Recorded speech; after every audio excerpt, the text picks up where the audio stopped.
This is Rush Limbaugh, the Excellent Broadcasting Network, high atop the EBI building. And he named himself this week Rush Truth Limbaugh. I never knew the guy until, I'm not a ditto head, but my teaching assistant is, and he lets me these tapes from Rush Limbaugh. And so he says that he's the truth. Well, is he right? He says he's the truth. But the Democrats say that they're the truth. Who's right? Here's a book. This is the Holy Quran. I've read this. This is the Book of Islam. And whenever they read it, they chant it. It's that, it sounds real nasally. Is this truth? Is this truth? Here's one. Have anyone here seen this book?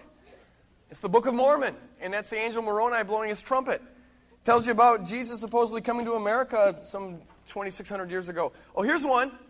Science and Health, The Key to the Scriptures by Mary Baker Eddy. My grandmother gave me this book before she got very sick and died. You're laughing at my grandmother. I don't believe you guys. No, she was old enough, but that's Christian Science, and I don't think you should ever get sick. Oh, this is a good one. First time I ever read this. Is Joe Balsamo here? He's been coming. He was an old friend of mine back in my druggy days, and we used to sit down and read. This consists of the Vedas and the Upanishads, great ancient Hindu books. And we used to get completely hammered and read this thing. Samkara is generally assigned, truth according to the Vedas is calling upon specific gods, but also realizing that you are God, and the Upanishads is even more explicit. It says everything is God, everything is Brahman, you are one with all things. And I one time was thinking about that on mescaline and thought that I became one with a Christmas tree, and it scared the kajibers out of me. But this is I melted into the tree. It's a frightening experience. Don't ever do that. Some of you read this, Carlos Castaneda, The Teachings of Don Juan, where he smokes peyote and flies too. Tertutum Organum. This is P.D. Ouspensky, this Russian mystic who really believes that when we die, our souls are fed to the moon. And if you don't want your soul to be fed to the moon, there's certain exercises you've got to do, and he has them for you here. Sun Young Moon, the divine principles. Sun Young Moon, the Unification Church. No more? The Bhagavad Gita. This is where the Hare Krishnas come from. Hare Krishna, Krishna. You know, you've heard George Harrison's great, My Sweet Lord, Hare Krishna. Vishnu, Vishnu, that's my sweet Lord. I know I can't sing with beans. But that comes out of the Bhagavad Gita, a great Hindu classic of the 6th century. Is that truth? Here's the Jehovah's Witnesses reasoning in the scriptures. Not. Krishnamurti, Truth and Actuality. He says there is no truth. You got to find your own truth, which is no truth. You just got to kind of go on it. Friedrich Nietzsche, Beyond Good and Evil. Says that you basically define your own truth. Oh, this is a, look at this. I really got mad at this book at one time. This is called Rightly Dividing the Word. This is Albert Camus. It's called The Myth of Sisyphus. I know it sounds like a disease, but it's the name of a book. The Myth of Sisyphus. I got a bad case of Sisyphus.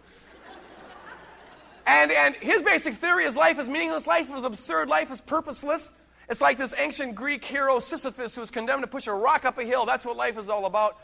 And really you should commit suicide, but in one way or another, if you just refuse to commit suicide, even though you really should because life is meaningless and worthless, that gives your life some kind of meaning. It infuses you with a little bit of meaning just to say, I'm not going to do it. And if you're contemplating suicide, don't read this book because it's not going to help you very much. Oh, here's Soren Kierkegaard. Some of you Kierkegaardians here.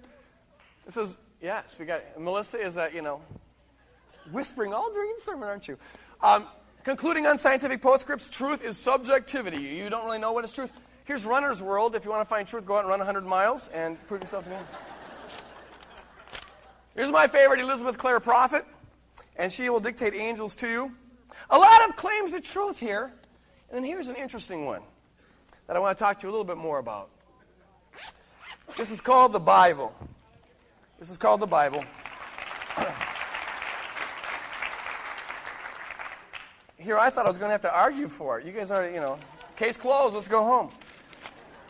What I'd like to do with you this morning is share with you a little bit about why I think the Bible is different than any of these books. Now, I'm not saying there's no wisdom in these books.